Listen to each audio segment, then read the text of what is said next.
기도하겠습니다. 아버지 하나님 감사합니다. 신년 부흥의 둘째 날 저녁 주의 전에 모여서 하나님을 찬양하며 우리가 정말 반석되시는 하나님 위에 있다면 그 무슨 걱정이 있겠습니까? 아버지, 늘 반석 위에서 걸어가는 예수 그리스도 우리의 반석 되신 예수님 위에서 걸어가고 우리의 삶을 살아가는 우리 모두가 되게 하여 주시옵소서. 아버지, 이 시간 말씀 듣기 전에 주의 은혜를 감사하는 마음으로 귀한 예물을 드리는 손길들 있습니다. 주님, 그 예물들 받으시고 그 마음 받으시고 그 정성 받으시고 아버지 하나님, 저들의 삶 속에 하늘의 신령한 은혜와 또한 땅에 기름진 것으로 복 주시사 더 많은 것으로 나누고 베풀고 흘러보내는 그런 형통한 삶을 살게 하여 주시옵소서. 이제 아버지 말씀을 듣습니다. 성령 하나님께서 우리 한 사람 한 사람에게 말씀하여 주시옵소서. 예수님의 이름으로 기도합니다. 아멘. 예, 귀한 찬양 너무나 감사합니다. 우리 신 목사님 이야기하셨는데 남성 중창이 잘하면 참 멋있습니다. 근데 오늘 제가 이렇게 뒤에서 들으면서 깜짝 놀랐어요. 아이고, 이게 남성교회 연합인데 평소에 모이는 중창팀도 아닌 것 같은데 굉장히 잘하신다. 제가 너무 감사했습니다. 하나님께서 기뻐 받으실 줄 믿습니다.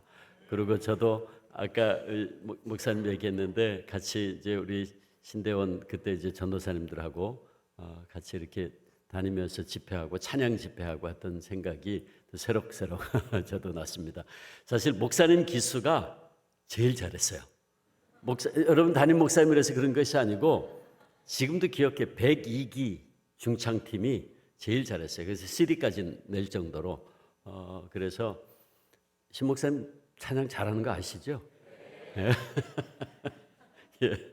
나중에 한번 그 CD 있어요, 목사님? 예. 그때 저도 지금 생각할 때 그때 찬양 집회하면 다니면서 계속 울었어요, 같이. 전도사님들 다 울면서 찬양하고 저도 울면서 설교하고 그랬던 기억이 있습니다. 그때 그 CD가 아마 저한테도 있을 것 같은데 참 기억에 남는 그런 아름다운 은혜의 순간들이었습니다. 오늘 우리가 두 개의 말씀을 통해서 사명에 대한 말씀을 좀 함께 나누고자 합니다. 여러분이 잘 알고 있는 미국의 제35대 대통령이었던 존 F 케네디 잘 아시죠? 근데 케네디 대통령이 저격당하기 얼마 전에 만찬회에서 행했던 인상 깊은 연설이 하나 있습니다. 케네디는 그 연설에서 이렇게 이야기를 했어요. 여러분, 우리 모두는 다 이후에 역사의 법정 앞에 설 때가 있게 될 겁니다. 그때 여러분은 그 자리에서 4가지의 질문을 받게 될 겁니다. 첫째, 당신은 용감한 사람이었습니까? 둘째, 당신은 현명한 판단을 했습니까? 셋째, 당신은 당신이 맡은 일에 성실을 다했습니까? 넷째, 당신은 그 일에 희생과 헌신을 했습니까? 그는 그 연설에서 사람들에게 참으로 용기 있게 살았는지 아니면 타협하면서 비겁하게 살지는 않았는지 또는 현명하지 못한 판단으로 인해서 후회스러운 일은 없는지 또 내가 맡은 일에 정말 성실을 다했는지 그리고 그 일에 희생과 헌신을 했는지 물어보라고 요청했습니다. 한마디로 그는 우리가 역사의 수레바퀴를 이끌어가는 사명자로 살아야 된다라고 하는 것을 강조했습니다. 그런데 정말 우리가 역사를 돌이켜보면 하나님께서 이렇게 자신에게 주어진 일이 무엇이든지 간에 그가 처한 상황에서 용기 있게, 지혜롭게, 성실하게 그렇게 희생을 하면서 헌신하는 그런 사명자들을 사용하셔서 역사를 이끌어 오셨습니다. 그래서 자기에게 주어진 일이 힘들고 어렵다고 해서 불평하거나 때로는 적당히 타협하면서 살았던 사람들은 결코 하나님의 도구로 쓰임받을 수 없었습니다. 여기 오늘 우리에게 주신 말씀에도 보면 너무나 척박한 환경에 홀로 남겨진 채 사명을 부여받는 한 사람을 만나게 됩니다. 그는 우리가 잘 알고 있는 디도이죠. 디도는 유대인이 아니었습니다. 이방인이었습니다. 헬라 사람이었습니다. 그런데 바울을 통해서 복음을 전해 듣고 바울의 믿음의 양육을 통해서 바울이 참 사랑하는 믿음의 아들이 되어 있었습니다. 그래서 오늘 디도서 1장 4절 보면 바울이 디도를 가리켜서 너는 나의 참 아들이다 라고 이야기를 합니다. 우리가 성경 읽어보면 디도가 바울이 선교 여행하는 동안에 줄곧 함께 다니면서 바울의 사역을 돕고 있는 모습을 볼 수 있고, 또 바울도 매우 중요한 일이 있을 때 그 일을 디도에게 맡기는 그런 모습을 우리가 성경에서 찾아볼 수 있습니다. 예를 들어서 갈라디아 2장 1절 보면 바울이 바나바와 함께 디도를 데리고 예루살렘으로 올라간 기록이 나옵니다. 그 기록은 사도행전에 나오는 예루살렘 회의, 15장에 나오는 예루살렘 회의 때 이야기입니다. 근데 이 사도행전 15장에 나오는 예루살렘 회의는 기독교 역사상 굉장히 중요한 순간이었습니다. 이게 무슨 일이 있었냐 하면, 처음에 교회가, 초대 예루살렘 교회가 유대인 중심이었죠. 근데 이제 교회가 폭발적으로 막 성장하기 시작하면서 이방인들에게까지 복음이 전해지고, 그러니까 교회 안으로 많은 사람들이 몰려들기 시작합니다. 사도행전 2장 보면 베드로가 오순절 성령 강림절 때 설교하니까 3,000명이 회개하고 세례를 받았어요. 4장에 넘어가 보면 5,000명이 또 예수님을 믿게 됩니다. 6장 넘어가면 나중에는 숫자를 셀 수가 없어요. 그래서 6장 7절 보면 하나님의 말씀이 점점 왕성하여 예루살렘에 있는 제자의 수가 더 심히 많아지고 숫자를 셀 수 없을 정도예요. 심지어는 허다한 제사장의 무리도 이 도에 십자가의 복음에 복종했다라고 되어 있어요. 그러니까 교회가요 3,000명, 5,000명, 8,000명 순식간에 폭발적으로 성장하기 시작했어요. 많은 사람들이 교회로 몰려들었죠. 그때 문제가 생깁니다. 처음에 예루살렘 교회는 유대인 중심이었잖아요. 근데 그들이 가만히 보니까 교인들이 막 이제 교회 안으로 사람들이 몰려오는데 이방인들도 오는 거예요. 근데 가만히 보니까 그 이방인들이 할례를 받지 않았어요. 음식도 가려 먹지 않아요. 율법도 지키지 않아요. 저런 이방인들을 우리가 어떻게 형제로 받아들일 수 있느냐 하는 문제가 생긴 거예요. 그래서 온 성도들이 사도들과 함께 회의를 가졌는데, 그것이 바로 사도행전 15장에 나오는 예루살렘 공의회, 첫 번째 총회라고 할 수 있죠. 근데 이 회의가 너무너무 중요한 것은, 만약 이 예루살렘 회의에서 이방인들을 형제로 받아들일 수 없다고 결정을 하면 선교의 역사는 거기서 끝나는 거예요. 그냥 뭐 이방인들에게 복음 전할 이유가 없죠. 유대인들끼리 자기들끼리 예수 믿고 구원받으면 그만이죠. 그 중요한 순간에 바울이 그 회의에 이방인이었던 할례 받지 않은 디도를 데리고 그 회의에 참석을 했어요. 그들 사이에 그 회의에서 어떤 날이 오갔는지는 성경은 자세하게 기록하고 있지 않기 때문에 우리는 잘 모르지만, 그러나 적어도 바울이 그 회의에서 무슨 얘기를 했는지는 알 수 있어요. 사도행전 15장 12절, 온 무리가 가만히 있어 바나바와 바울이 하나님께서 자기들로 말미암아 이방인 중에서 행하신 표적과 기사에 관하여 말하는 것을 듣더니, 바울이 일어나서 내가 이방 지역을 다니면서 복음을 전했는데 하나님이 얼마나 놀라운 이적과 기사로 역사하셨는지 모릅니다. 자, 그 증거가 여기 있습니다. 디도를 보세요. 바울은 그렇게 얘기한 거예요. 물론 그 이상 어떤 논쟁이 오갔는지는 몰라요. 그래서 나중에 주의사항을 주고 우상 섬기는 거, 음행하는 거, 목매어 죽인 거, 피는 멀리할 것, 이런 것들을 주지시키면서 마침내 이방인들로 형제로 받아들인다. 이게 이 회의의 결론이었어요. 그러니까 자세하게 어떤 논쟁이 있었는지 모르지만 우리는 이 회의의 결론이 사도행전 15장 11절에 이렇게 기록되는 걸 볼 수 있어요. 우리는, 유대인들은, 그들이, 이방인들이 우리와 동일하게 주 예수의 은혜로 구원받는 줄을 믿노라. 아멘. 이게 이 회의의 결론이었어요. 그러니까 중요한 순간에 바울이 디도를 데리고 그 회의에 참석을 했어요. 그런가 하면 고린도 후서 2장을 보면 바울이 고린도 교회를 꾸짖는 편지를 보낼 때에 디도를 통해 보내고, 고린도 후서 2장 15절, 13절 보면 그 디도가 돌아오기를 기다리고 있는 모습을 봅니다. 우리가 잘 알고 있는 대로 고린도 교회도 바울이 개척했죠. 아름답게 성장했습니다. 은사가 넘치던 교회였어요. 고린도 전서 12장에서 14장까지 나오는 그 많은 은사들이 그 고린도 교회 안에 있었던 은사들이거든요. 이게 이제 바울은 교회가 성장하는 모습을 보고 다른 지역으로 이제 또 복음을 전하러 떠났죠. 근데 나중에 소식이 들려오기를 고린도 교회 안에 많은 문제가 생겼다는 거예요. 바울이 그 소식을 들었을 때 너무 가슴이 아팠습니다. 어떤 문제가 있었나? 고린도 전서 1장을 보면 교회 안에 분열이 생겼어요. 나는 게바파요, 아볼로파요, 바울파요, 그리스도파요. 교회에 분열이 생겼어요. 5장에 넘어가면 음행의 문제가 대두가 돼요. 8장에는 우상 제물 앞에 바쳤던 거를 먹을 거냐 말 거냐를 가지고 싸웠어요. 그리고 12장부터 14장은 이제 은사의 문제가 있었는데, 은사가 너무나 넘치다 보니까 무질서해졌던 것 같아요. 예를 들어서 방언 같은 거, 바울이 이제 말하자면 질서를 세웁니다. 통역 세워라. 순서대로 해라. 통역 없으면 하지 마라. 너무 무질서해지니까 정리를 하는 거죠. 질서를 세우는 거죠. 그런가 하면 보다 치명적인 문제가 있었는데 부활을 부정하는 자들이 나타났어요.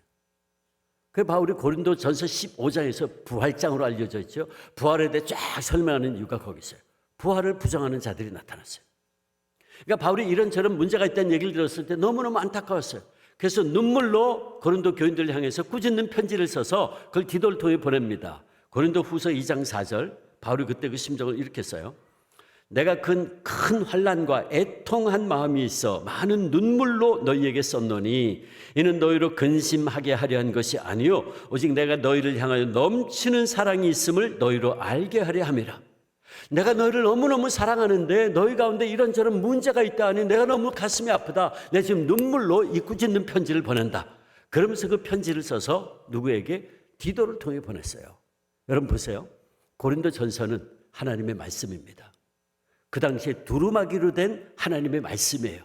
이 말씀을 지금 전해야 되는데 누구에게 맡길까요?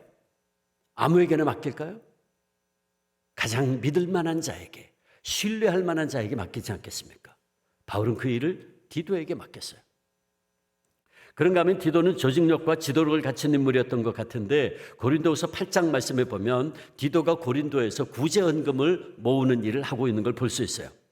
고린도후서 8장 기록에 의하면 그 당시 예루살렘 교회가 기근으로 말미암아 팔레스타인 지역에 큰 기근이 들었는데 그 기근으로 말미암아 어려움을 겪고 있을 때에 이방인의 교회였던 마게도냐 지역의 교회들, 그리스 북부 지역에 있는 마게도냐 지역의 교회들이 구제 헌금을 모아서 그 당시 어머니 교회인 마더처치인 예루살렘 교회를 돕는 일을 하는데 그 일을 바울이 누구에게? 디도에게 역시 부탁을 해요. 고린도후서 8장 16절 17절 너희를 위하여 같은 간절함을 디도의 마음에도 주시는 하나님께 감사하노니 저가 권함을 받고 더욱 간절함으로 자원하여 너희에게 나아갔다. 디도야, 네가 일을 좀 해주겠니?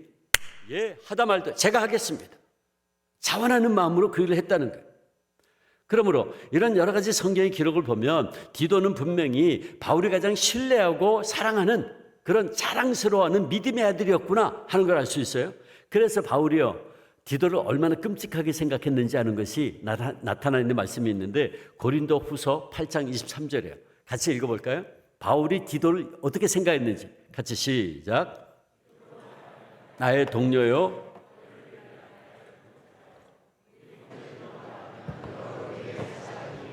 그리스도의 영광이니라. 아멘. 바울이 디도를 가리켜서 나의 동료요 동력자요 교회의 사자요 그리스도의 영광이래요. 그리스도의 영광이라니. 여러분 이 호칭은 예수님의 12 제자들도 받아보지 못한 호칭이에요. 더군다나 디도는 유대인도 아니에요. 이방인이에요. 헬라 사람이에요. 근데 바울이 디도에게 너는 나의 동료요 동력자요 교회의 사자요 그 다음에 그리스도의 영광이래요.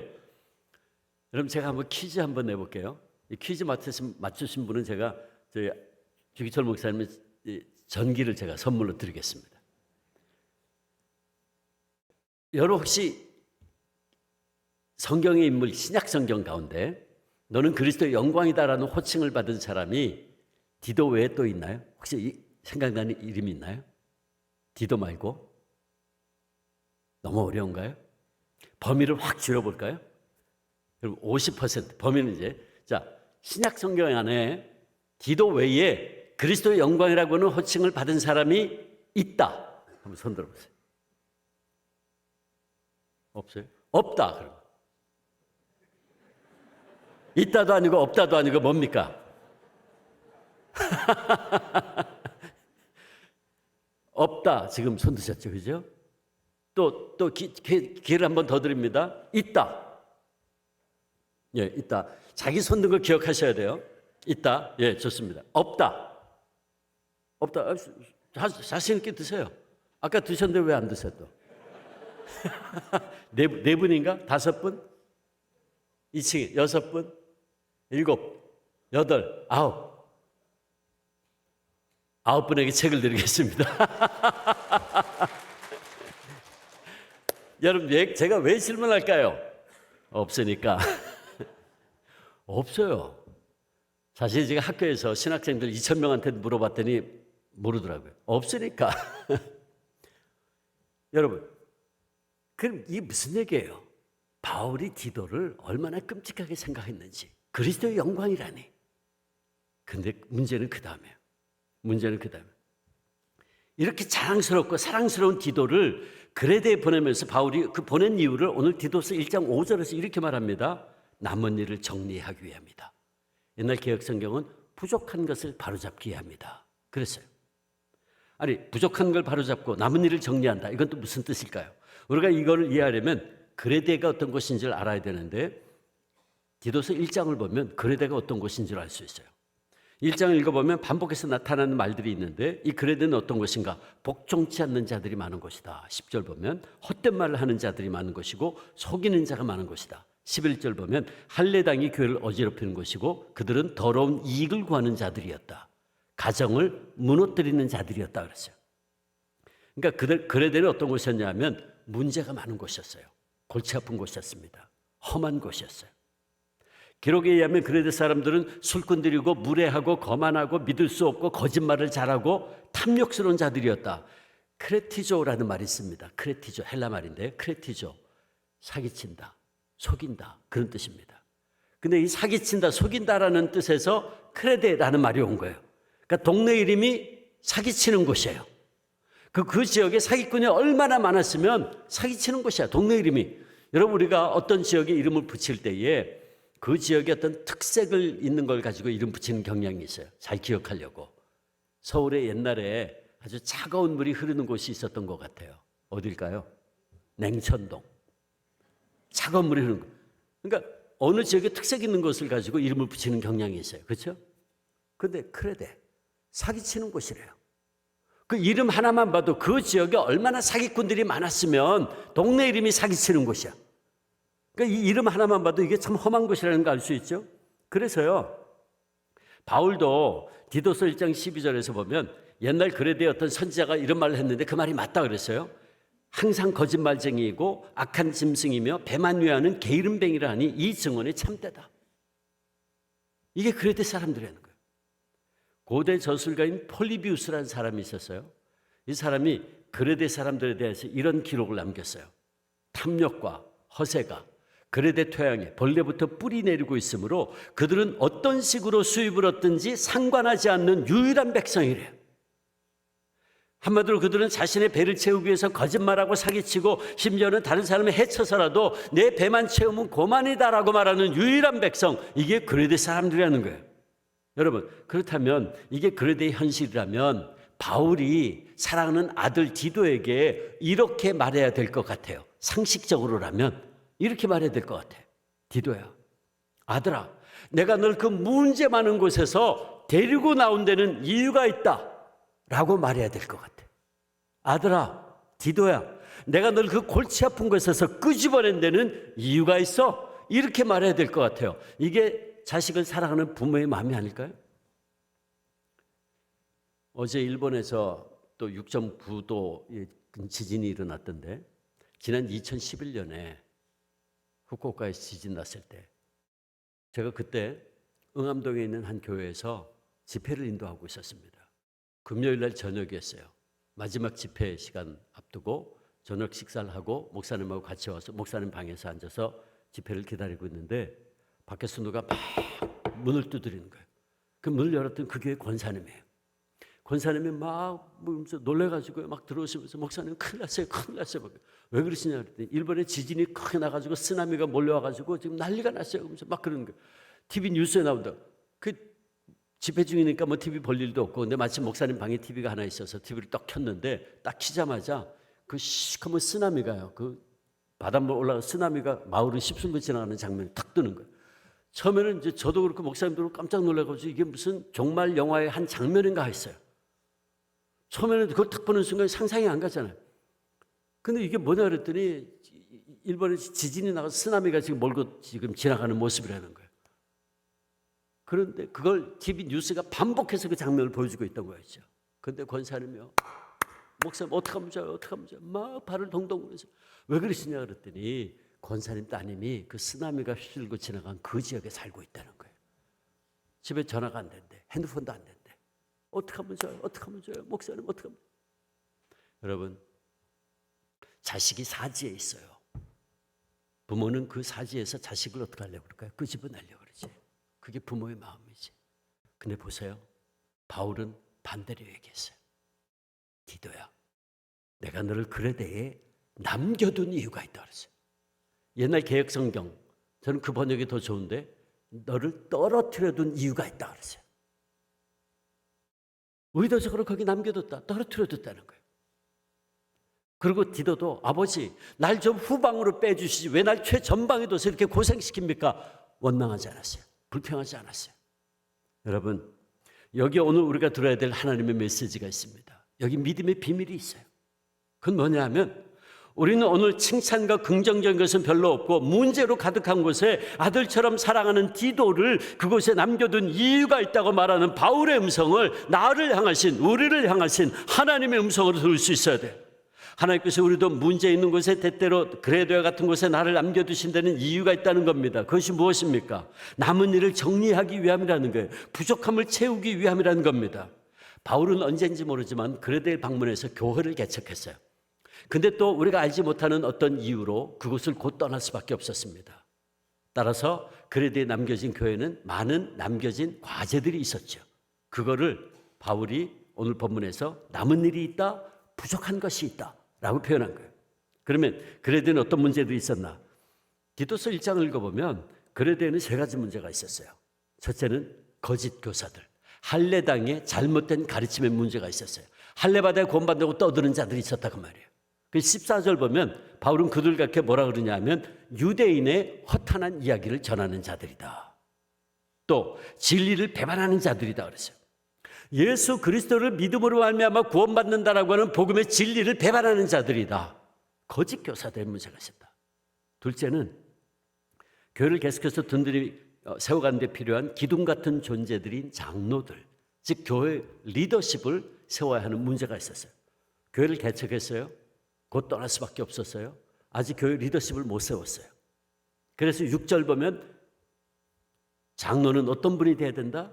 7절, 8절, 9절 감독, 오늘날 목사는 어떤 사람이 돼야 된다 하는 것을 자세히 설명하는 이유가 바로 거기 있어요. 아직 리더십을 못 세웠거든요. 그런가 하면 보다 심각한 세 번째 문제가 있었는데 16절 보면 이런 말씀이 있어요. 하나님을 시인하나 행위로는 부인하는 자들이 있었대요. 그래도 이렇게 교인들 가운데 하나님을 시인해요. 입으로는 나 하나님 믿습니다. 나 교회 나갑니다. 나 교회 집사입니다. 권사입니다. 장로입니다. 목사입니다. 말은 하는데 삶을 보니까 하나님을 안 믿어. 자기가 하나님이야. 하나님의 뜻대로 순종하려고 그러지 않아. 자기 뜻대로 살아. 자기 마음대로 살아. 그러니까 말로는 믿는다고 그러고 말로는 예 주의 뜻대로 살아야지요 하는데 삶을 보니까 자기 뜻대로 살아. 하나님을 부인해. 자기가 하나님이야. 그런 자들이 있었다는 거예요. 교회 안에. 그래도 교회 안에. 하나님을 시인하나. 하나님을 시인해요. 근데 행위로는 부인한. 그런 사람들은 어떤 사람들인가? 16절에 복종치 아니하는 자들이요 모든 선한 일을 버리는 자들이다. 디도는 이런 부족한 모습들, 이런 남겨진 문제들을 바로잡기 위해서 그곳에 남겨진 겁니다. 사랑하는 신당 중학교 성도 여러분, 그렇다면 이제 우리 얘기를 좀 해볼까요? 저와 여러분의 얘기를 좀 해볼까요? 여러분, 오늘 저와 여러분에게는 그레데가 어디일까요? 여러분들이 어떻게 생각할지 모르지만 저는 요즘 그런 생각이 들어요. 오늘 우리가 살고 있는 우리 조국 한반도가 그레데구나. 여기가 그레데다. 우리나라가 그레데구나. 여러분 지금 우리 다 보고 있잖아요. 참 안타깝죠. 비상계엄 사태로 대통령이 국회에서 탄핵을 당하고 전 세계적으로 국가의 신뢰도는 땅에 떨어지고 지금 경제적으로 큰 위기에 놓여 있어요. 여러분 저와 여러분 살고 있는 우리 조국 한반도가 그레데의 현장입니다. 그런가 하면 우리가 신앙생활하고 있는 한국교회도 문제가 참 많죠. 세상이 아무리 약해도 교회만은 그렇지 않았으면 좋겠는데 교회까지 문제가 많습니다. 그래서 많은 사람들이 교회에서 상처를 받고 교회를 떠나고 있어요. 가난한 교인이 200만에 육박하고 있다 그러죠. 특별히 젊은 세대가. 젊은 세대가 교회 실망해서 교회를 떠났다는 거예요. 가난 거꾸로 하면 안 나가 교인이 200만에 육박하고 있다.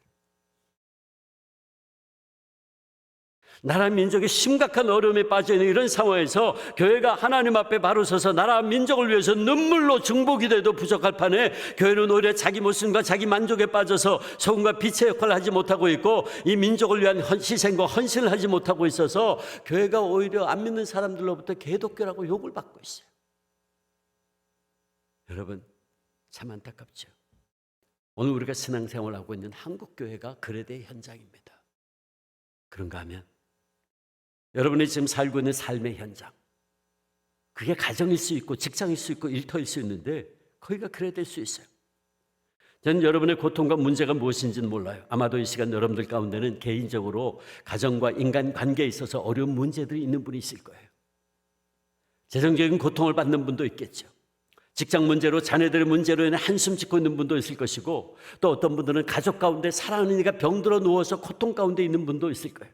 그래서 나는 왜 이렇게, 우리 집엔 왜 이렇게 문제가 많은가 탄식하며 한숨 짓고 있는 분이 있을지 모르겠어요. 그렇다면 여러분이 지금 한숨 짓고 있는 그 현장, 그 자리가 여러분의 가정일 수 있고 여러분이 일하는 직장일 수 있는데 그곳이 어디든 여러분이 지금 탄식하고 있는 그 자리가 여러분에게 그레데의 현장입니다. 네, 여러분, 제가 이미 말씀드렸듯이 우리는 오늘 문제 있는 가정에, 직장에, 교회에, 이 민족에 하나님께서 우리를 남겨두신 이유가 있다는 걸 알아야 돼요. 우리는 세상의 악한 것들, 어려운 문제로 가득한 것에 아들처럼 사랑하는 디도를 남겨둔 이유가 있다고 말하는 바울의 음성을 오늘 나를 향하신, 우리를 향하신 하나님의 음성으로 들을 수 있어야 돼요. 그것이 무엇입니까? 하나님께서는 바로 저와 여러분을 통해서 문제 있는 그곳에서 그 문제를 회복하기 위해서, 그 연약함을 보충하기 위해서, 그 부족함을 채우기 위해서, 그 상처를 치유하기 위해서 저와 여러분을 그곳에 두셨다는 사실입니다. 다시 말해 우리 가정의 아픔과 직장의 문제와 교회의 문제와 우리 민족의 부족함을 채우기 위해서 하나님께서 오늘 저와 여러분을 지금 이 자리에 부르고 계신다는 말씀입니다. 그러므로 우리는 이 그레데의 현실에서, 우리 가정의 어려운 상황에서, 나의 문제 있는 직장의 현장에서 내가 저 문제 가운데서 도망치려고 하지 말고 왜 나에게만 이런 어려움이 계속되나 원망하지 말고 오히려 하나님께서 이 문제 있는 것에 나를 남겨두신 이유가 있다라는 사명의식을 가지고 그걸 발견할 수 있어야 돼요. 세상 사람들은 문제가 있으면 도망칩니다. 골치 아파. 외면하면 그만해요. 왜? 세상의 모든 것은 저절로 우연히 일어나는 거니까. 그냥 내가 그 자리에 피하면 그만이에요. 이게 세상 사람들의 모습이죠. 근데 이건 신앙인의 모습이 아니에요. 우리 신앙인들은 오히려 문제 가운데서 내 존재의 의미를 역설적으로 발견할 수 있어야 돼요. 여러분, 우리 그리스도인들에게서 일어난 어떤 일도 우연은 없습니다. 우연은 없어요.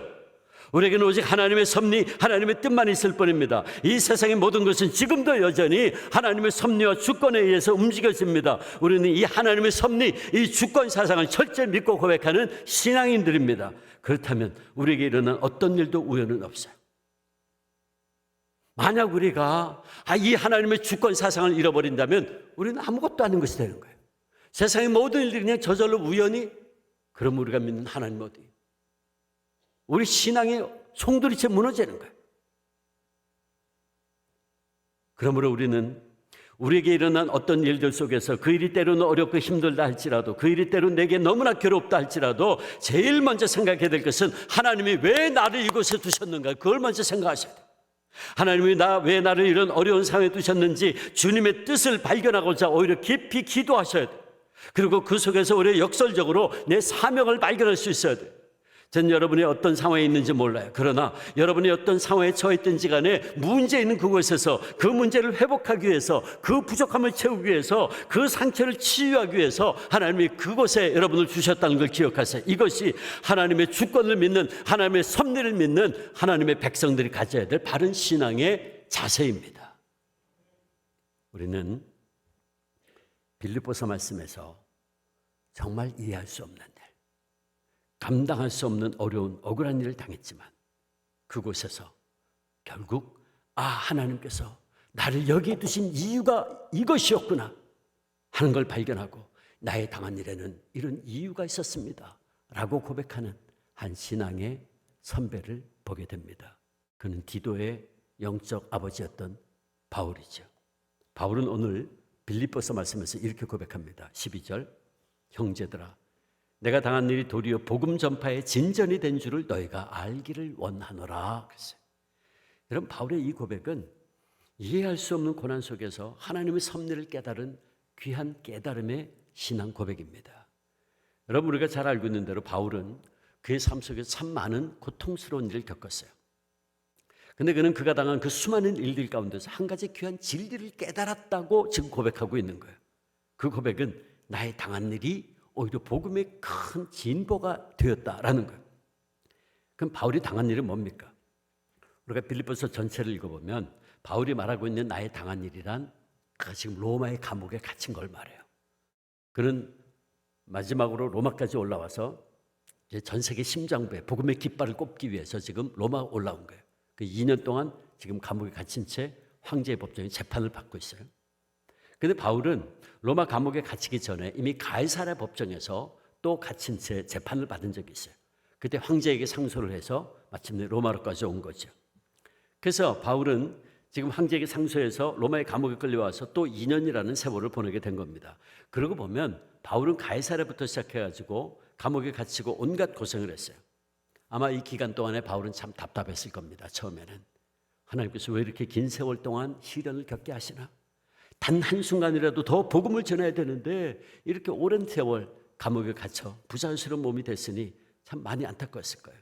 근데 바울이요, 오늘 본문에서 아주 귀한 고백을 하는 거예요.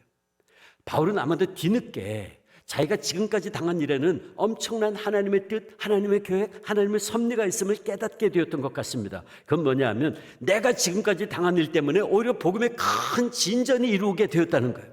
여기 진전이라는 말, 프로코페라는 말인데 나무를 찍어가면서 앞으로 전진한다 하는 단어예요. 이 말은 주로 군대에서 공병대가 앞장서 나가서 장애물을 제거하고 길을 놓고 다리를 놓을 때 쓰는 단어를 의미합니다. 바울 당시에 전 세계에서 가장 강력한 군대였던 로마 군대는 항상 어디를 가든지 이렇게 공병대가 앞서 나가서 장애물을 제거하고 도로를 닦았는데 그렇게 뚫린 길로 로마의 전차 부대가 들어가면 그것은 로마의 땅이 됐다 그래요. 바울은 지금 빌립보 교인들에게 편지를 보내면서 로마의 감옥에서 빌립보 교인들에게 편지를 보내면서 이 말을 하고 있는 거예요. 빌립보 교인들이요, 여러분이 로마의 길을 잘 알지 않습니까? 저들이 계속해서 전차와 군대가 나아갈 길을 만들어서 땅을 점령해 나가듯이 지금 여러분이 걱정하고 있는 그 일 때문에, 즉 내가 감옥에 갇힌 것 때문에 오히려 복음의 대로가 활짝 열리게 되었습니다. 그 얘기를 하고 있어요. 즉 내가 감옥에 갇히게 되므로 한 번도 복음이 전해지지 않은 중요한 곳에 복음을 위한 큰 길이 열리게 되었고 복음의 새로운 영지가 확보되었다 하는 겁니다. 그러면 바울이 말하는 복음의 새로운 영지는 어디입니까? 13절 보세요. 바울이 이렇게 말합니다. 이러므로 나의 매임이 그리스도 안에서 온 시위대 안과 기타 모든 사람에게 나타났다. 그러니까 바울이 말하고 있는 복음의 새로운 영지는 먼저 로마 권력의 중심부를 말해요. 로마 권력의 중심부. 그 중에서도 지금 바울이 시위대에 대해서 말하고 있습니다. 시위대는 로마 황제의 경호를 맡은 친위 부대를 말해요. 기록에 의하면 당시 로마의 황제 시위대는 경호부대인 거죠. 말하자면 엄청난 특권을 갖고 있었고 대부분 로마의 유력한 집안의 자식들로 이루어진 군대였대요. 그러니까 월급도 일반 군대보다 2배, 3배 이상 많았고 대우도 아주 잘해준 거죠. 그래서 아주 로마 정신에 투철한 사람들로 이루어진 부대였는데 로마 정치의 핵심이고 로마의 사상, 철학, 종교, 즉 황제 숭배를 지키는데 철옹성 같은 벽을 쌓고 있던 로마의 최정예 부대였다 그래요. 그 나중에 로마 역사 후기에 가면 이 시위대 군인 출신들 가운데 황제로 오른 이들도 있다 그래요. 그러니까 이게 권력의 핵심부였던 거죠. 근데 바로 그들 가운데 바울이 들어가게 된 거예요. 오늘 본문에서 바울이 이야기하는 매임이란 뭐냐 하면 그 시위대 군인들이 지키고 있는 로마의 감옥에 들어가서 지금 그들과 함께 쇠사슬에 묶여 있는 걸 말하는 거예요. 근데 그가 지금 함께 매였다, 쇠사슬에 매였다라는 말이 굉장히 중요한 말인데, 왜냐하면 그가 지금 쇠사슬에 매였다라고 하는 이 말을 통해서 우리는 바울이 로마의 그 정신으로 투철한 시위대 군인들에게 어떻게 복음을 전할 수 있게 되었는지를 알 수 있기 때문에 그렇습니다. 그 당시에 로마 사람들은 중재수를 가둘 때에, 특별히 시위대 그 감옥에 가둘 때는 시위대 군인 둘이 함께 묶여 있었대요. 그리고 둘이 또 지키고 있었대요. 그러니까 중죄인을 지킬 때 4명의 시위대 군인이 지키고 있었다는 거예요. 하루에 4교도 했답니다. 그러면 4, 4, 16, 16명이 24시간 바울을 지키고 있었던 거예요. 근데 그 중에 8명은 같이 묶여 있는 거예요. 그러고 있었다는 거예요. 여러분, 근데 그때 그럼 바울이 뭘 했을까요? 바울이 뭘 했을까요? 바울은 언제 어디서나 그리스도의 복음을 담대하게 전했어요. 그렇다면 그가 감옥에 갇혀서 시위대 군인들과 함께 쇠사슬에 묶여 있을 때 뭘 했을까요? 바울이 시위대 군인들에게 얘들아 이거 심심한데 내가 수수께끼 낼 테니까 너희들이 한번 맞춰볼래? 그랬을까요? 뭘 했을까요? 당연히 복음을 전했죠. 당연히 복음을 전했죠. 그러니까 16명이 지키고 있는데 하루 24시간 동안 지키는데 그중에 8명은 또 함께 묶여 있으니까 도망도 못 가. 바울이 말하는 거 다 들어야 돼. 꼼짝없이 들어야 돼. 그리고 똑똑한 친구들이잖아요. 로마의 최정예부대 똑똑한 친구들이니까 바울이 일종의 잡범이 아니라 양심수라는 걸 알았을 거예요. 그 중에는. 바울이 말하는 걸 귀담아 들은 친구들도 있었겠죠. 그러니까 바울에게 그보다 더 좋은 기회가 어디 있어요? 로마 중심부에 들어가서 그 로마를 움직이던 사람들, 로마의 정신이고 로마의 사상을 대표하던 젊은이들에게 예수 그리스도의 복음을 전할 수 있게 된 겁니다. 이거는요, 일반적으로 생각하면 이게 있을 수 없는 일이에요. 바울이 아무리 로마의 시민권자라고 해도 황궁 앞에 안에 함부로 못 들어가요. 더더군다나 황제를 최측근에서 지키고 있는 시위대 군인들을 어떻게 만납니까? 못 만나죠. 그런데 지금 그들과 함께 묶여 있어요. 도망도 못 가. 바울이 전하는 거 다 들을 수밖에 없어. 이건 놀라운 얘기죠. 결국 바울은 자신도 전혀 기대하지 않았던 방식대로 로마 시위대 군인들에게 복음을 전할 수 있게 된 거예요. 그게 이 말씀이에요. 복음의 진전이 13절 나의 매임으로 인하여 그리스도 안에서 온 시위대 안에 나타났다. 이게 무슨 얘기예요? 복음의 진전이 내가 이렇게 시위대 군인들한테 묶여 있음으로 말미암아 어떻게 됐다고? 그리스도 안에서 시위대 안에 나타났다. 그리스도의 복음을 시위대 군인들에게 전했다 그 말이잖아요. 뿐만 아니에요. 바울은 계속 말하기를 13절에서 이 복음의 진보가 시위대뿐만 아니라 기타 모든 사람에게 나타났다 그랬어요. 그럼 이 기타 모든 사람들이 누군가? 성경을 통해서 분명히 알 수 있어요. 그는 그 당시에 로마에 있던 유대인들과 로마의 고관 대작들을 말해요.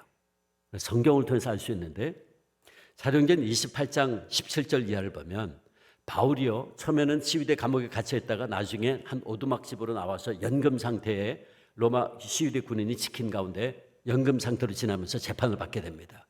그때 바울이 뭘 했냐면 사도행전 28장 17절 이하를 보면 그 연금 상태에 있을 때 로마에 있던 유대인들 중 높은 사람들이라고 그랬어요. 성경에 보면 유대인들 중 높은 사람들, 아마도 로마에 있던 회당의 지도자들 겁니다.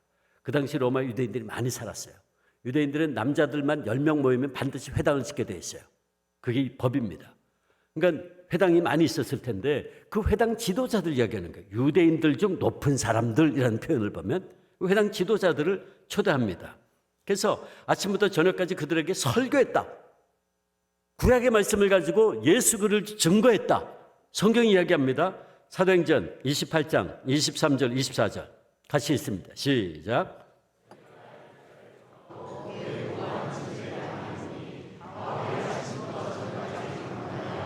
하나님 나라를 증거하고 모세의 율법과 선지자의 말 가지고 예수의 일로 권하더라.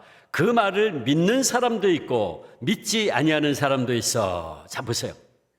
바울이 유대 그 지도자들 집으로 초청했어요. 날짜를 정해서 왔어요. 아침부터 저녁까지 강론했대요. 설교했대요.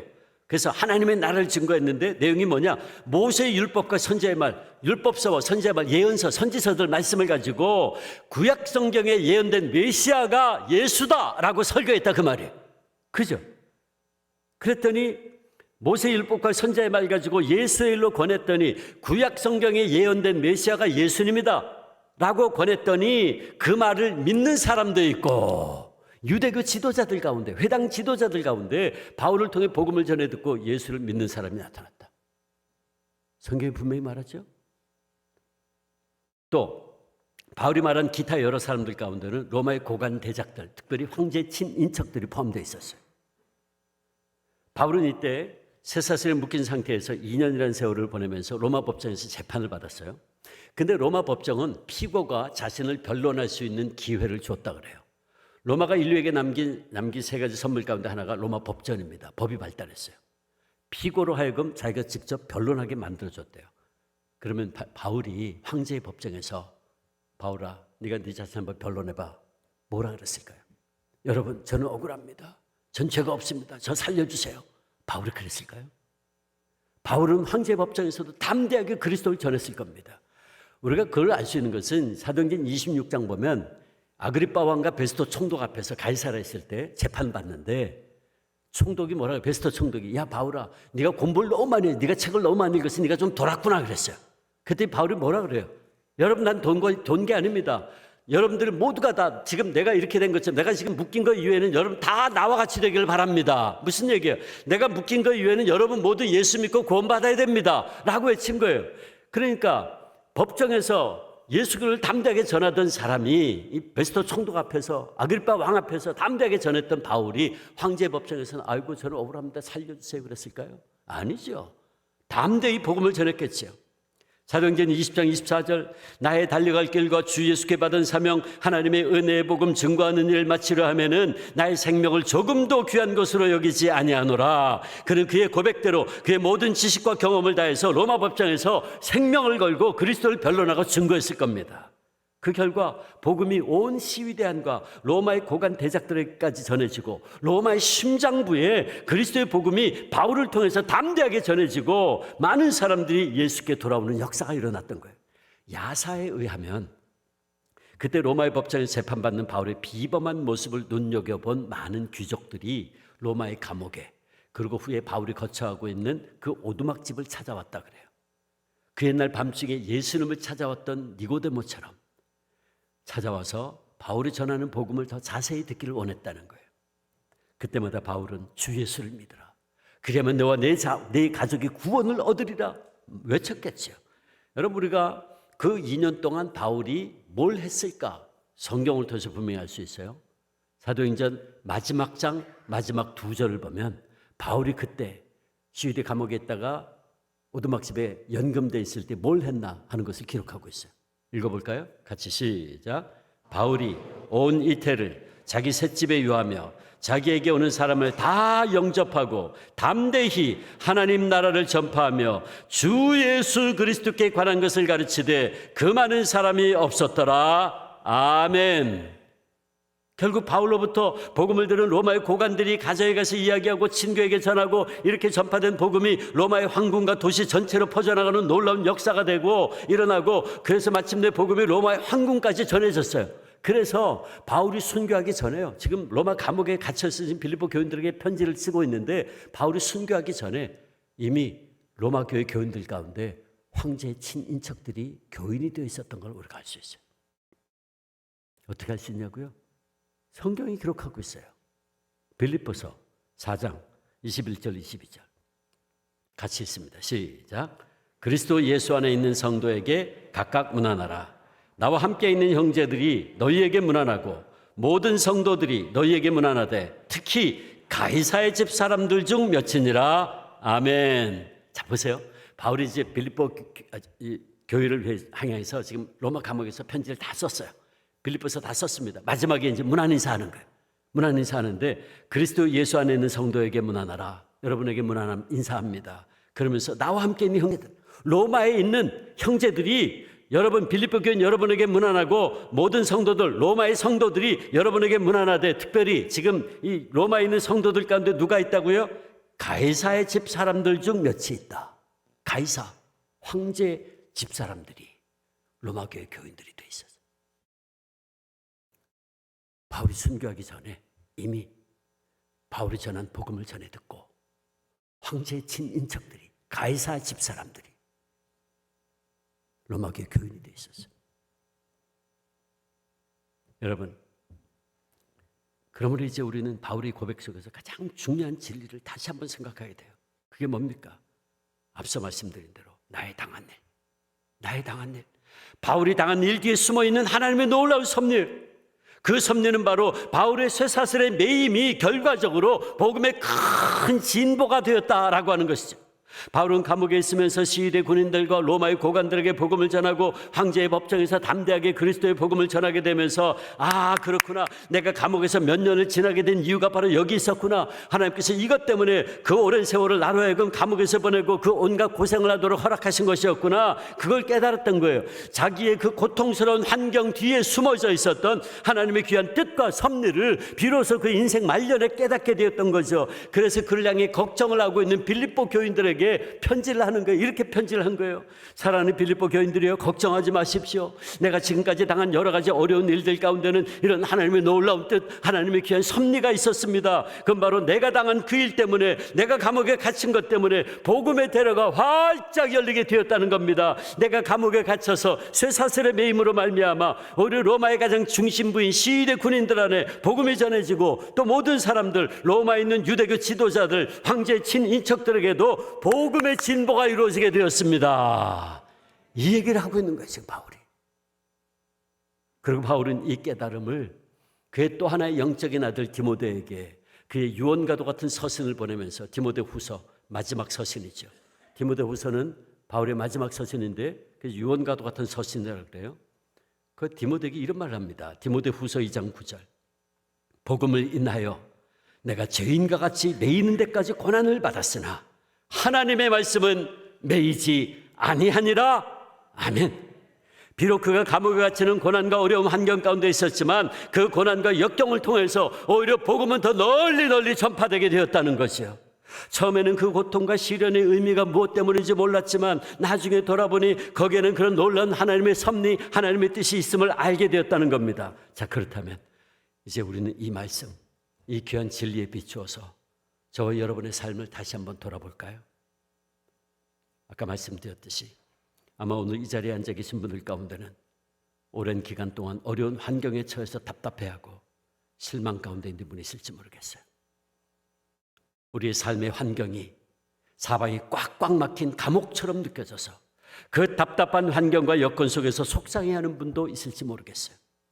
내 능력과 내 힘으로는 어찌할 수 없는 문제 앞에서 한숨 짓고 있는 분도 있을 줄 알아요. 병든 부모님 때문에, 자식 문제들 때문에 속상해하고, 사랑하는 남편과 아내 때문에 아파하고, 일터에서 불편한 인간관계 때문에 힘든 분도 있을 줄 압니다. 그러나 여러분, 우리가 이 시간 꼭 기억해야 할 것이 있어요. 그건 바로 우리의 어려운 환경과 역경 뒤에 숨어 계신 하나님의 뜻, 하나님의 섭리입니다. 저는 믿기는 우리의 환경과 여건이 아무리 어렵고 절망적이라 할지라도 바울의 감옥에 갇힌 상황을 사용하셔서 오히려 놀라운 복음의 진보가 되게 하신 하나님이 우리와 함께 하신다면 반드시 당신의 때가 되면 합력할 선을 이룬 역사가 이루어질 줄로 믿습니다. 물론 당하고 있는 그 순간에는 모를 수 있어요. 아니, 대부분의 우리는 어려운 환경, 역경 속에서는 하나님의 뜻, 하나님의 섭리의 손길을 깨닫지 못해서 답답해하죠. 맞아요, 저도 그랬어요. 그러나 그렇더라도 우리는 하나님의 도우심의 섭리와 뜻이 있다는 걸 결코 잊어서는 안 됩니다. 지금 몰라도 좋아요. 지금 다 할 필요도 없을지도 모르죠.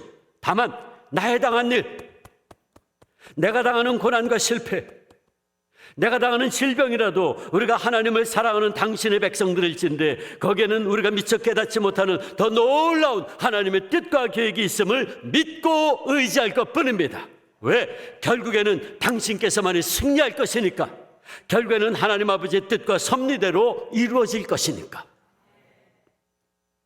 하나님께서 나를 고통스러운 곳에, 문제 있는 곳에 두신 이유가 있음을 믿음의 눈으로 바라보고 온갖 종류의 고난과 시련을 견디고 승리하신 분이 있습니다. 그분은 제가 어제 저녁 소개했던 주기철 목사님.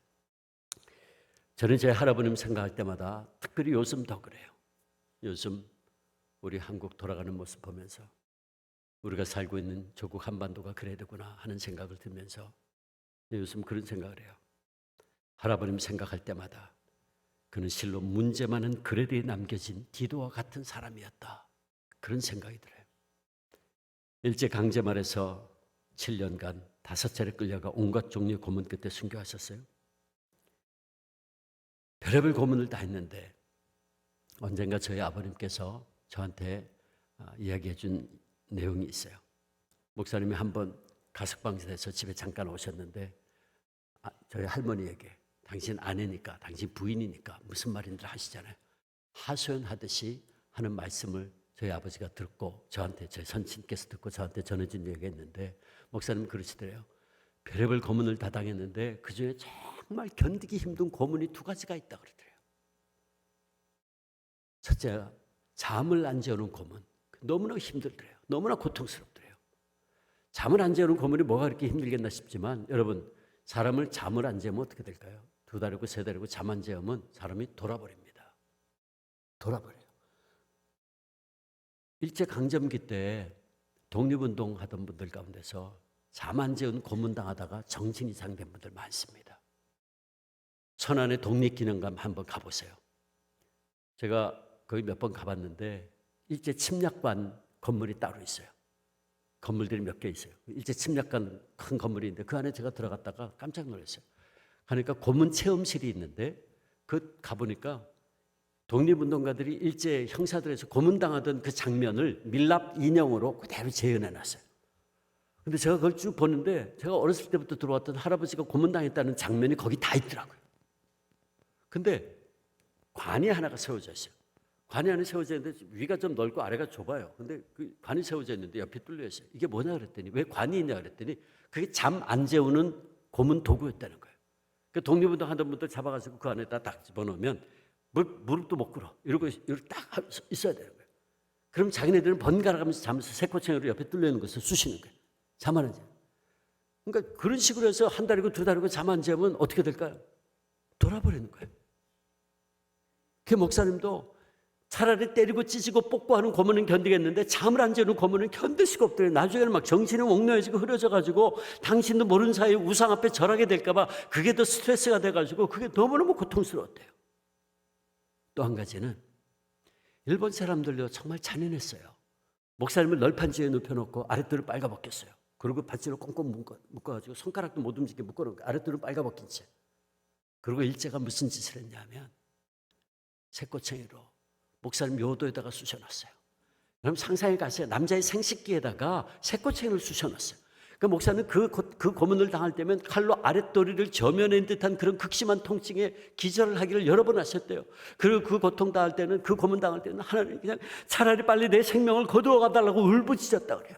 그 고문 당하고 나서 감방으로 돌아가면 소변을 볼 수가 없어요. 그 통증에 그냥 바닥을 벌벌 기어다니면서 엉엉 울었다 그래요. 이런 고문은 계절도 없이 7년간 계속됐는데 특별히 겨울은 견디기 힘든 혹독한 세월이었다 그래요. 한 번은 할머니 면회를 가셔서 솜을 넣은 바지 저고를 넣어드렸더니 목사님이 제발 옷 속에 솜 넣지 마시오 그러더래요. 영하 15도 20도 내려가는데 평양의 그 추운 겨울에 불도 안 떼주는데 동상 걸리고 살이 썩고 그러면 죽는데 어떡하려고 그러십니까? 솜이라도 넣은 옷을 입으셔야죠. 그때 목사님이 이렇게 대답하셨어요. 내가 일일이 설명을 해야만 알겠소. 내가 입을 열면 엄살이 될 것 같아서 말하기가 싫었습니다. 고문이 끝난 뒤에 돌아올 무렵이면 내 옷은 피에 흠뻑 젖습니다. 그 피가 두툼한 솜에 스며들어 마르지를 않습니다. 피에 젖어 축축한 옷 밑에서 터진 살이 자꾸 골무면 고름이 흐르고 피와 고름이 섞여서 얼어붙으면 그것이 칼처럼 다시 내 살 찢습니다. 고문 끝에 기절하면 일제가 찬물로 양동이로 찬물을 끼얹는데 그 찬물이 옷에 배어서 피와 고름이 함께 얼어붙으면 나는 옷 얼음판 위에서 떨게 되는 거예요. 그러니 제발 솜 넣지 마시오. 내 한마디 더 하리까. 고문 끝에 감방으로 돌아가면 간수가 하루 두 끼 콩밥을 저 무늬 식구통에다 끼워주면 그거를 내려서 먹어야만 합니다. 때로는 그걸 먹지 않고 죽고 싶은 생각이 한두 번이 아니지만 그러나 그것도 하나님의 뜻을 거역하기에 그럴 수가 없습니다. 그러나 내가 그 콩밥을 먹으려면 뭉그러진 내 육체를 바로 세울 수가 없어서 언제나 기어서 다가가야 됩니다. 그럴 때마다 시멘트 바닥에 쓸리는 피가 엉킨 채 뻣뻣한 옷이 내 상처를 쑤셔놓아서 그것이 터지고 피고름이 흘러서 밥을 먹는 고통이 또 하나의 고문이 되고 맙니다. 그러니 제발 솜 넣지 말라는 것. 솜 넣지 않으면 피가 흘러도 시멘트 바닥으로 다 흘러버릴 것이고 그들이 물을 끼얹어도 나중에 쉽게 마를 테니 차라리 추위를 견디는 게 더 낫습니다. 미안합니다. 내 이런 말 하지 않으려고 했지만 당신이 이곳 형편을 너무 모르는 것 같아 부득불 얘기했어. 목사님 평소에 감옥에 있을 때도 두 손이 뒤로 묶인 채 수갑이 채워져 있었어요. 수갑에는 쇠고랑이 달려있고 쇠고랑 끝에는 천근 무게의 쇳덩어리가 달려있는데 한번 움직이려면 뼈만 남은 어깨가 뒤로 쇳덩어리 끌고 가느라고 이게 뒤로 제껴져가지고 너무너무 고통스러운데 식사 시간이 돼서 저 식구통에다가 그 콩밥을 껴주면 그걸 먹으려면 무릎을 꿇고 이렇게 질질 끌고 가야 되는 거예요. 그리고 가가지고 기어가는 그 입으로 떨어뜨려가지고 그걸 개처럼 핥아 먹어야 되는 거예요. 손을 쓸 수도 없어요. 그래서 배고픔과 고통 중에 어느 것을 견딜 수 있겠냐고 묻는다면 차라리 그냥 배고파서 죽고 싶은 생각이 한두 번이 아니었다는 거죠. 그러나 그는 굶어 죽으려고 했던 자신의 생각을 부끄러워하고 이렇게 고백했어요. 나는 아직 죽음에 이르지 않지 않았는가? 이 쇳덩어리의 무게가 주님께서 십자가에 매어 달려 겪으신 고통의 무게에 비할 수 있겠나? 그러면서 그는 한 뼘 그렇게 콩밥을 향해 기어갔다 그래요. 그리고 이렇게 고백했어요. 고난과 고통의 시간을 단축하려는 내 의지가 있다면 그것도 주님 앞에는 말할 수 없는 죄악이다. 저 밥은 일본이 주는 밥이 아니라 주님이 내게 주시는 밥이다. 저 밥을 먹는 것이 성찬이다. 이 시간은 일본이 내게 주는 고난의 시간이 아니라 주님이 나와 함께 하시는 시간이다. 저 밥을 먹고서야 주님과 더욱 가까워질 수 있다. 나를 기념하라 하시며 떡과 포도주를 나누어 주신 주님의 뜻은 주님께서 겪으신 모든 것 잊지 말고 간직하라는 뜻이 아닌가? 예수님, 그분이 겪으신 수치를 기억하기 위하여 나는 저 밥을 먹어야 된다. 예수님, 그분의 참혹한 처형과 십자가에서의 죽음을 내 영혼과 내 몸에 새겨넣기 위해서 나는 이 쇠사슬을 이끌고 저 밥을 향해 개처럼 혹은 다른 더 천한 짐승처럼 나는 저 밥을 먹어야 된다. 주님, 나 같은 것에게도 이런 일을 허락하십니까? 나 같은 것도 주님의 그 지옥에 감히 참여케 하십니까? 그분은 그렇게 고백하면서 쇠사슬과 쇳덩어리에 짓눌려 뼈를 으스러뜨려가면서 그 콩밥 덩어리를 한 입 눈물과 함께 씹었다고 합니다. 십자가의 죽음을 당할 수밖에 없었던 예수님의 생애를 더듬으면서 자신에게도 그 길을 갈 수 있는 특권을 주신 주님의 사랑에 감사하면서 그렇게 고문을 당하다가 한 번은 또 일제가 회유작전으로 3일간 목사님을 가석방시킨 적이 있었습니다. 그때 소식을 듣고 달려가신 저희 할머니께서 목사님에게 했던 첫 마디가 이거예요. 승리요. 승리요. 목사님 혹시 타협하고 나오는 거 아닙니까? 하는 질문이었죠. 사흘 말미를 받았습니다. 그때 저희 할머니께서 또 이렇게 얘기했다 그래요. 목사님, 그러시면 다시 가셔야 됩니다. 어머님 아이들 걱정은 마시고 다시 가셔서 신앙을 지키고 순교하십시오. 목사님은 조선교회의 미랄이 되어야 됩니다. 목사님 맡으신 일은 그뿐입니다. 조선교회가 많은 열매를 맺도록 하실 의무를 주님께서 목사님에게 주신 것 잊지 마십시오. 목사님이 순교하셔야 조선교회가 무너지지 않습니다. 목사님이 순교하셔야 조선교회가 굳굳이 서 있을 수 있습니다. 목사님 결코 살아서 이 붉은 벽돌 나오면 안 됩니다. 언젠가 저희 할머니께서 그때를 회상하시면서 저희 아버님에게 이렇게 말했어요. 아들아, 그때 그것은 내 목소리가 아니었어. 분명히 내가 말하고 있었는데 내 귀에 들려오는 건 내 목소리가 아니었어. 그리고 내가 준비한 말도 아니야. 마치 누군가가 시켜서 써준 문장을 읽듯이 술술 흘러나오던 그 말은 내 생각, 내 뜻이 아니었어. 성령님이 그 순간에 사모님을 통해 목사님에게 말씀하신 것이었죠. 그리고 그때 저희 할머니께서 울면서 계속해서 이렇게 말했다 그래요. 목사님 용서하세요. 목사님 용서하세요. 다만 며칠이라도 제가 대신 할 수만 있다면 이 곤욕을 대신 치르고 싶습니다. 목사님, 그러나 어찌하겠습니까? 내일 모레 다시 가셔야 한다면 가야지요. 목사님이 일본 앞에 두 손을 드는 것은 산정현교회 패배요 조선교회의 항복이죠. 아니, 조선 그리스도인 전부의 항복입니다. 이제 누가 뭐래도 목사님은 일본 천황과 영적 전투를 시작한 겁니다. 사탄과의 싸움이 시작된 거죠. 당당히 나가 싸우셔야죠. 그리고 목사님도 염려하지 말라고. 처음에는 내가 주님의 십자가를 지고 있는 줄 알았는데 이제 와서 보니 주님의 십자가가 나를 지고 있다고. 그러므로 나는 승리할 수 있을 겁니다. 네, 결코 살아서 이 붉은 벽돌 나오지 않을 겁니다. 그러고는 다시 들어갔습니다. 마침내 7년 동안의 모든 고문과 고난을 견디고 순교하심으로 승리했어요. 그분의 시신을 모시고 왔을 때 많은 사람들이 울고 있었습니다. 그때 저희 할머니께서는 또 이런 얘기를 했어요. 여러분, 지금은 울 때가 아닙니다. 여러분, 지금은 울 때가 아닙니다. 이제부터 기도해야만 하는 때가 왔습니다. 주기철 목사님은 나약하고 힘이 모자라서 그리고 무식해서 죽은 것이 아닙니다. 당연하게 말해야 될 때 벙어리가 될 수 없어서, 당연히 가야만 할 길을 도망치거나 피해가고 싶지 않아서, 당연히 죽어야만 할 시간에 살아남아 있을 수가 없어서 죽음을 택한 것뿐입니다. 그리스도와 함께 십자가를 지는 사람만이 그리스도와 더불어 영광을 누릴 수 있습니다. 목사님의 승리를 이제 우리가 당당히 누리려면 이제부터 우리가 기도해야 됩니다. 조선교회 앞날을 위하여 우리가 기도해야 됩니다. 소리내어 울지 마십시오. 지금은 울 때가 아닙니다. 지금은 울 때가 아닙니다.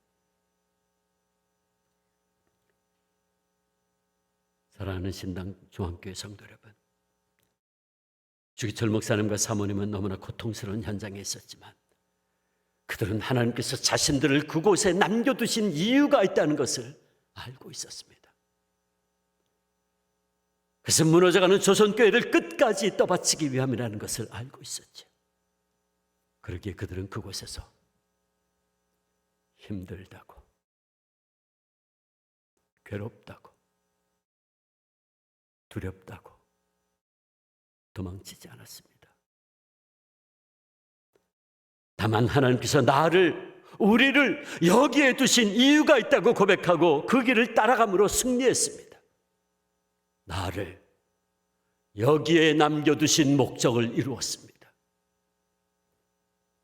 그러므로 성도 여러분, 우리도 문제 있는 곳에서, 문제 있는 가정, 직장, 교회 현장에서 도피하는 자들이 되지 말고 디도처럼, 바울처럼, 우리 신앙의 선배들처럼 하나님의 뜻을 이루어 부족함을 채우는 자들이 되어야 하지 않겠습니까?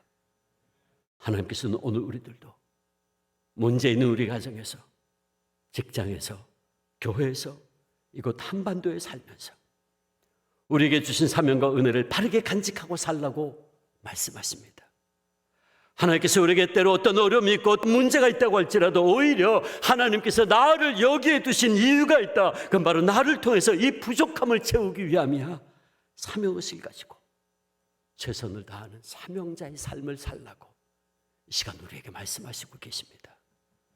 그러므로 신당 중앙교회 성도 여러분, 이제 우리 모두 반주자들 나오세요. 우리 모두 사명자 되어 부족함을 채우는 자들이 됩시다.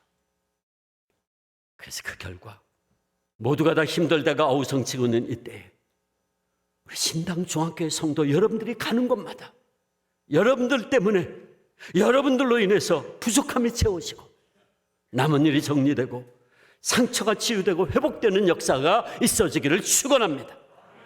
그리고 우리가 이렇게 사명자의 삶을 살아갈 때 우리 주님은 저와 여러분에게도 이렇게 말씀해 주실 겁니다. 사랑하는 신당 중앙교회 성도들아, 너희들은 나의 동료요, 너희들은 나의 동력자요, 너희들은 교회의 사자들이요, 너희들은 나의 영광이구나, 너희들은 나의 영광이구나.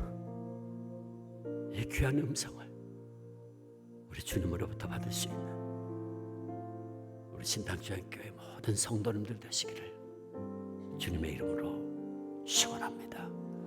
축원합니다. 이 시간 우리 함께 기도하겠습니다. 여러분 기도하실 때 여러분의 삶의 현장이 지금 어렵습니까? 힘드십니까? 하나님의 뜻이 어디 있는지 알 수 없어서 괴롭습니까?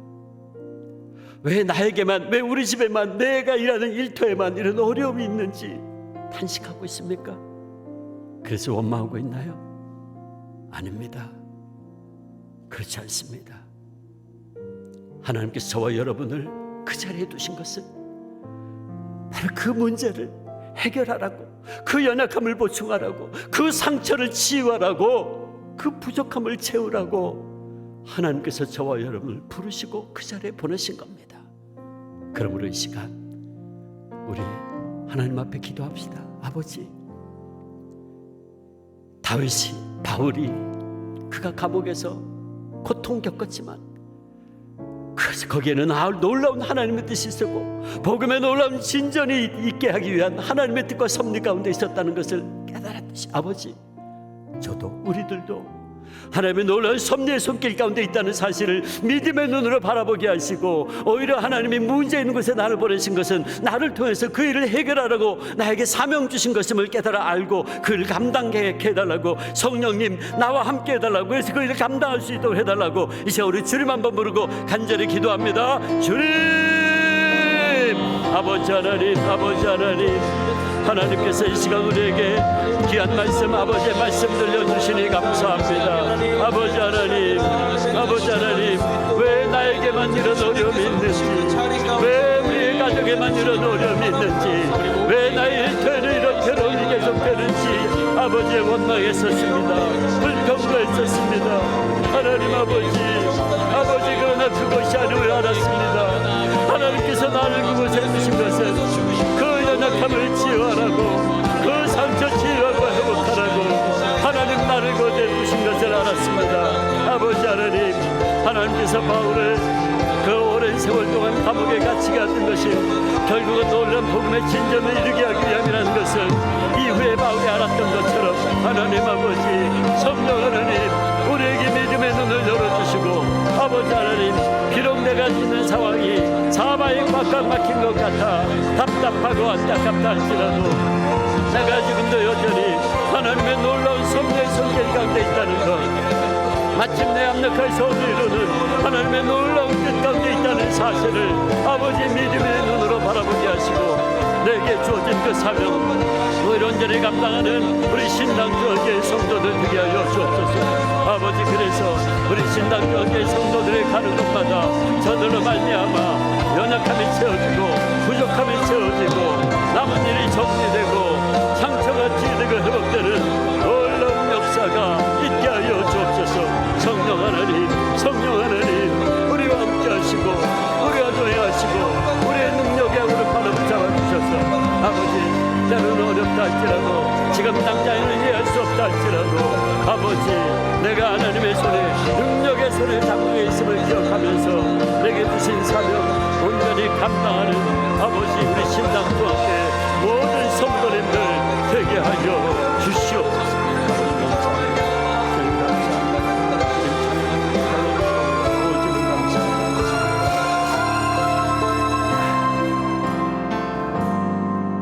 아버지 하나님, 왜 나에게만 이런 어려움이 있는지, 왜 우리 집에는 이런 괴로움이 계속되는지 원망도 했었습니다. 불평도 했었습니다. 그런데 그것이 아님을 이제 알았습니다. 하나님께서 나를 그곳에 두신 것은 그 부족함을 채우라고, 그 연약함을 보충하라고, 그 상처를 치유하라고, 그 문제를 해결하라고 하나님 나를 그 자리에 두신 것을 이제 알았습니다. 성령님, 성령님, 우리 믿음의 눈을 열어주시고 능력의 오른팔로 우리를 붙잡아 주셔서 아버지, 내게 주신 하나님의 사명 깨닫고 그 사명 충성을 다해 감당하는 우리 신당중앙교회 성도님들 한 분 한 분 되게 하여 주시옵소서. 그래서 마침내 우리 주님으로부터 사랑하는 아들아, 사랑하는 딸아, 너는 나의 동료구나. 그래, 너는 나의 동력자구나. 그래, 너는 교회의 사자구나. 그래, 너는 나의 영광이구나. 이 귀한 음성, 이 복된 음성 다 들을 수 있는 우리 신당중앙의 모든 성도님들 되게 하여 주시옵소서. 감사하옵고 예수님의 이름으로 기도하오며, 이제는 우리 구주 예수 그리스도의 은혜와 아버지 하나님의 놀라우신 사랑과 성령님의 역사하시고 교통하시며 충만하신 임재가 내게 주신 사명 깨닫고 충성을 다하기를 다짐하는 신당중앙의 모든 성도님들, 저들의 삶 속에, 가정 속에, 일터 위에 우리 교회 위에 이제로부터 영원토록 함께 계시옵기를 간절히 축원하옵나이다. 아멘.